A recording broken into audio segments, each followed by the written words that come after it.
Kita beralih informasi lainnya, pembangunan perpustakaan baru yang berada di Lamnyong, Kecamatan Siak, Kuala Banda, Aceh, kini telah rampung hingga 80%. Konsep perpustakaan Aceh yang dirancang dengan standar dan kriteria perpustakaan abad ke-21 ini ditargetkan rampung pada tahun 2022 mendatang. Persiapan menuju perpustakaan abad ke-21, konsep perpustakaan Aceh yang baru dirancang untuk memenuhi standar dan kriteria perpustakaan abad ke-21, di mana fasilitas dan sarana digital diutamakan serta jaringan kerjasama antar perpustakaan dunia. Perpustakaan Aceh yang saat ini telah rampung 80% ditargetkan selesai pada tahun 2022 dengan akan dibangunnya beberapa fasilitas baru seperti perpustakaan digital, zone industri, zone galeri, game station, bioskop pendidikan, studio multimedia, zone kebudayaan, kafetaria, bisnis lounge serta perpustakaan ini menggunakan energi terbarukan.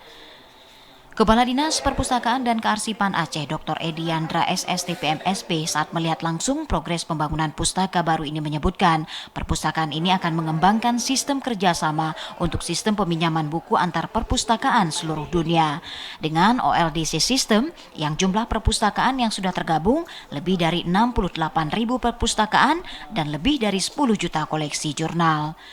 Tidak hanya itu, Dr. Edi Yandra juga menambahkan di dalam perpustakaan ini juga akan dibangun studio televisi untuk mendukung program audiovisual literasi dan program e-learning yang dapat diakses oleh pemustaka melalui televisi Dinas Perpustakaan dan Kearsipan Aceh ke depan.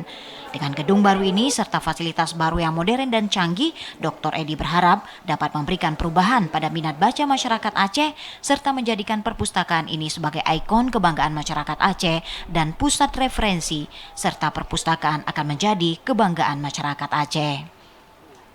Untuk pembangunan sebenarnya sudah mendekati 80%, hanya 20% lagi ini terkait dengan finishing. Mungkin di tahun 2021 ini kita sudah teranggarkan 9,4 miliar untuk penyelesaian tahap lantai 1 sama lantai 2. Yang fokus kita di awal 2022 kita bisa beroperasional kemari. Dr. Edi Yandra didampingi penasihat Gubernur Aceh Iqbal Farabi, jajaran DPKA, serta tenaga ahli bidang perpustakaan dan kearsipan Aceh juga menjelaskan akan membangun strategi hubungan dengan perpustakaan di luar negeri, sehingga memungkinkan fasilitas interlibrary untuk dinikmati oleh dosen, siswa, dan pemustaka lainnya. Tim Liputan TVRI Aceh melaporkan.